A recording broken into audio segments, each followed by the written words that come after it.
Hello everyone and welcome back to another video.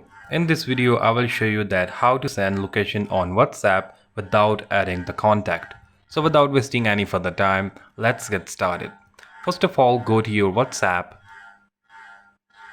and from here ask your friend to send an contact that you want to send location to. When he will share the contact, go to the chat and here under the contact you will see a message button.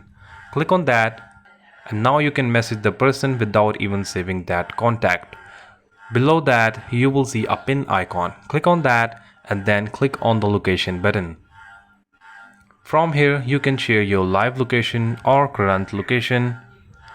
Let's click on the current location and there you have it. You have successfully sent the location to a person without adding that contact on WhatsApp. I hope you like this video. Don't forget to like and subscribe to our channel. Thanks for watching and see you in the next video.